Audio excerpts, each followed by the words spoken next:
Fala pessoal, bem-vindos aí a mais uma aula de Geografia com o professor Leandro. Não vai assustar, hein? Coloquei aparelho, eu coloquei um negocinho aqui, não é pedaço de pão não, viu gente? É uma cerinha, né? Que senão fica grudando a boca. Você que já usou o aparelho sabe o que eu tô falando, né? Ou que usa também. Às vezes gruda assim e fala, ai meu Deus do céu. Então hoje nós vamos estudar este assunto que vocês estão vendo aqui na tela, que é o assunto de pedologia. Pedologia é o estudo dos solos. Olha essa imagem aqui embaixo, ó, plantinha fixada ali no solo. E o solo, ele é um dos recursos naturais mais importantes para a vida do ser humano. Você já imaginou a importância do solo? A gente não para muito para pensar nisso, mas o solo é fundamental para a vida porque nele estão fixadas as construções humanas, o solo é utilizado na construção civil, a argila é utilizada para a fabricação de uma série de produtos que nós utilizamos em nossas casas, cerâmica, piso. E também o solo ele é fundamental para a agricultura. Além de tudo, o solo é de suma importância para muitos animais, tanto aqueles que vivem embaixo do solo, cavam túneis, mas para os animais também que se alimentam das plantas que nascem do solo e até aqueles que utilizam o solo para reprodução. Muitos deles cavam um buraco, colocam ali os ovinhos e tudo mais. Então hoje nós vamos estudar aqui pedologia. Vocês estão vendo que está escrito pedologia 1, porque tem pedologia 1 e 2, eu dividi em duas partes. Então nós vamos começar aqui pela parte 1. Para entender pedologia, se você separar a palavra pedologia em duas, logia significa estudo e pedo vem da palavra grega pedon, que significa solo ou terra, não terra planeta, terra mesmo. E ela é a ciência que estuda tanto a origem, a evolução e a classificação dos solos. A pedologia, ela não é geografia. A pedologia é uma ciência. A geografia usa da pedologia para compreender melhor o nosso planeta, porque quando a gente estuda a pedologia, a gente junta com climatologia, com geologia e com outros assuntos, você consegue, por exemplo, entender por que determinadas áreas têm uma economia mais desenvolvida, menos desenvolvida, que utiliza mais agricultura, por que tem certos tipos de agricultura em diferentes lugares. Além disso, a pedologia ela é fundamental para o engenheiro agrônomo. O estudo do solo ele é fundamental para o engenheiro agrônomo, porque a partir do estudo do solo, ele vai determinar e detectar quais componentes que estão faltando ou sobrando naquele solo e corrigir, para que tenha a melhor produtividade agrícola possível. Então, a pedologia ela é fundamental para a economia também, indiretamente. Tem mais um conceito que eu acabei pulando, pedogênese. Então, gênese é origem, é a formação dos solos. Então a pedogênese é a origem e a formação dos solos, você entender como que o solo foi formado a partir da sua origem, que sempre é uma rocha. Pode ser também outros solos, tá? Mas a base da formação do solo é uma rocha. Tanto que ela é chamada de rocha matriz ou rocha mãe. O solo, tem uma definição aqui para mostrar para vocês, ele é o resultado do intemperismo, do remanejamento e reorganização das camadas superiores da crosta terrestre, sob a ação da atmosfera, da hidrosfera, da biosfera e de trocas de energia envolvidas. Ou seja, o solo ele é a camada mais superficial do nosso planeta, que ela é originada através do intemperismo que as rochas sofreram, que gerou sedimentos, esses sedimentos foram acumulados e são remanejados, reorganizados, levando em consideração uma série de outros fatores que influenciam na formação do solo. Por exemplo, o clima, ou a presença de animais, ou a presença ou não de seres humanos, ação antrópica. Tudo isso interfere na formação e na qualidade do solo. Esta é a imagem central e mais importante da aula e também é aquela que vai te ajudar muito a resolver mais da metade dos exercícios do vestibular.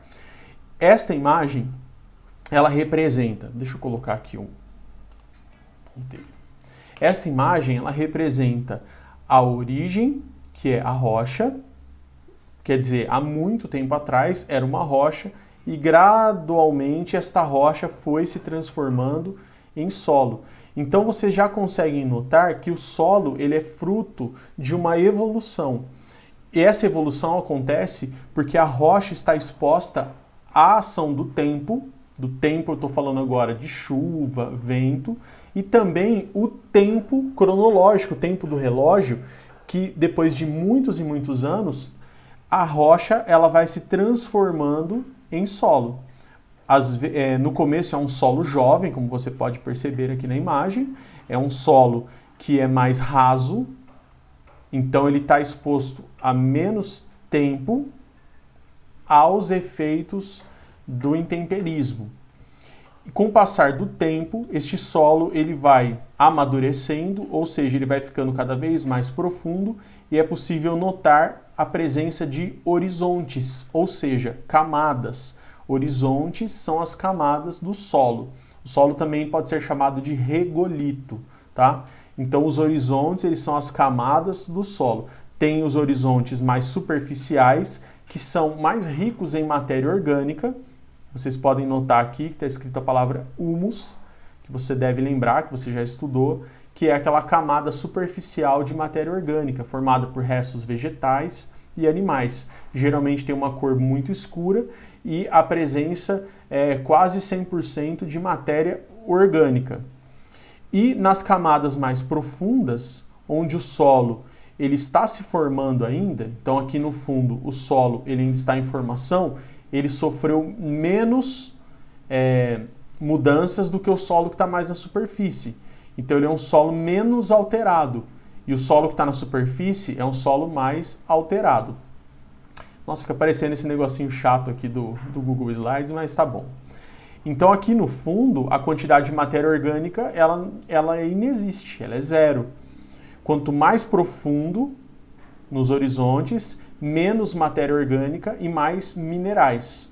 E o solo é menos alterado quanto mais profundo ele é, porque ele começou a ser alterado agora. Então tem mais pedaços grandes de rochas e minerais. Beleza até aqui, pessoal? E como que a matéria orgânica sai da superfície e aprofunda, pelo menos até o próximo horizonte, ou a próxima camada? Graças à ação da água da chuva. Então quando chove, a água ela encontra a matéria orgânica que está na superfície e ela vai gradualmente infiltrando, fazendo com que essa matéria orgânica penetre no solo, nas camadas que são mais profundas. Se você for pegar, se você pegasse um solo como este que você está vendo aqui à sua direita, que é um solo mais desenvolvido, um solo profundo, com seus horizontes, você consegue contar 5 horizontes. Vê se você consegue contar junto comigo. Ó. De baixo para cima, o horizonte R, que é o horizonte da rocha matriz, por isso que ele chama horizonte R. Aí você vai encontrar o horizonte C, esse aqui. O horizonte B, esse daqui. O horizonte A, este daqui. E esse bem aqui na superfície, o horizonte O. Estes nomes, vocês viram que facinho que é? É como se fosse a sua palma da sua mão. Ó. Então tem o horizonte R, A, B, C e o horizonte O, que é o horizonte mais superficial, que é rico em matéria orgânica. Também pode ter assim, ó, o horizonte O1 e O2, ou horizonte O, A1, A2, B1, B2, C, depende muito do tipo de solo. E a gente está transformando este esquema, é um esquema didático, para facilitar o nosso estudo. É lógico que na realidade, quando você pega um solo, dependendo do tipo dele, você consegue ver mais ou menos horizontes. Mas aqui está um esquema didático que é importante para que você entenda e que você até dê uma decoradinha, porque vai te ajudar bastante no vestibular. O solo depende muito da geologia. Então, o tipo de solo e o uso dele está muito relacionado ao tipo de rocha que dá origem àquele solo. Por exemplo, se a rocha que dá origem ao solo é um arenito, aquele solo vai ser mais arenoso, que é a característica dele. E o uso dele não vai ser tão bom para a agricultura. Quando a rocha de origem é um basalto, que já é uma rocha vulcânica, o solo que vai ter origem a partir de um basalto vai ser um solo mais vermelho, uma terra roxa, que é ideal, por exemplo, para vários tipos de agricultura. Então depende muito do tipo de rocha, o resultado que vai ser a partir daquele tipo de rocha, o resultado que você vai encontrar no solo.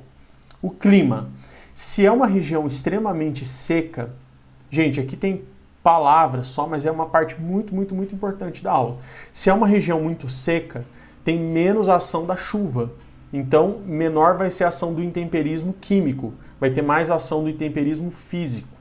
Então, o solo que vai ser formado em regiões muito secas serão solos mais rasos e serão solos menos desenvolvidos.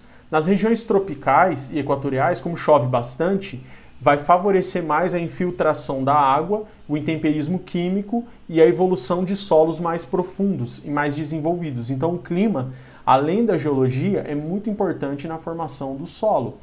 A topografia, o relevo, a inclinação do relevo. Em áreas planas, serão desenvolvidos solos mais profundos. E também solos que são chamados de solos, presta atenção nessa palavra, solos eluviais e aluviais, tá? Eluviais e aluviais. Vou explicar a diferença desses dois, você vai pensando aí no relevo. Solos eluviais são solos que o material do solo, ele teve origem na rocha matriz daquela região mesmo. Então tem uma rocha, ela foi se transformando em solo. Por exemplo, em uma região plana, como a rocha está exposta à erosão, o solo ele vai ser formado ali mesmo. Tipo, o solo não vai escorrer para as outras áreas mais baixas. Não sei se vocês estão entendendo o que eu estou querendo dizer. Esses são solos chamados de eluviais, quando o solo é formado em cima da própria rocha de origem, da própria rocha matriz. Solo eluvial. O jeito que eu uso para lembrar é tão bobo que de repente pode ajudar você a lembrar também, tá? Mas você pode criar uma outra estratégia. Eu penso na letra E, a letra E não tem 3 pauzinhos? Então eu penso que os 3 pauzinhos da letra E são como se fossem os 3 horizontes de um solo, formados um em cima do outro. Aí eu lembro de eluvial. Já o solo aluvial, aí eu penso assim, ó, lá longe, aluvial. O solo aluvial é o solo que a origem dele veio de outro lugar. Então, por exemplo, se você vai numa praia ou numa prainha de rio e ali tem um solo do lado do rio, será que aquele solo que está do lado do rio foi formado em cima da rocha matriz? Exatamente sobre a rocha matriz, a rocha de origem?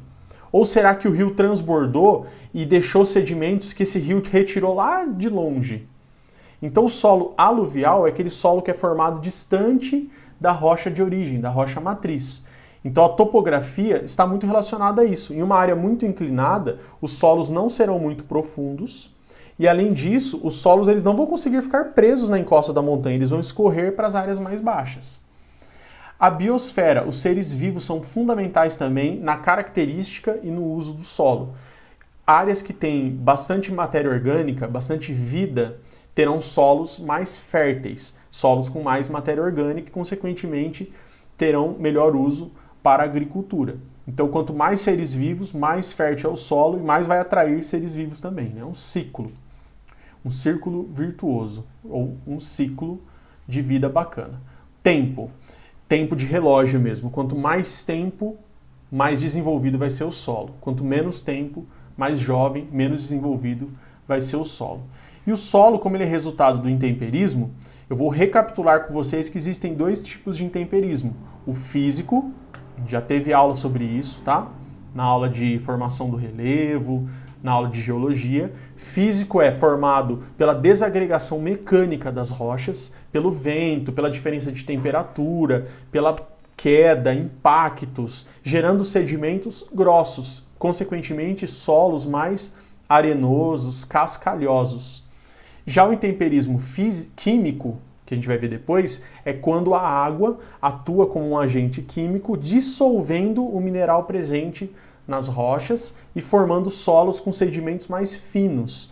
Então, a dica é a seguinte: intemperismo físico, áreas mais secas, por exemplo, sertão nordestino, solo mais com sedimentos grossos, arenoso, cascalhoso. Intemperismo químico é aquele que tem chuva, tem ação da água, em regiões tropicais, por exemplo, na Serra do Mar, vai formar solos com sedimentos finos, solos mais argilosos, siltosos.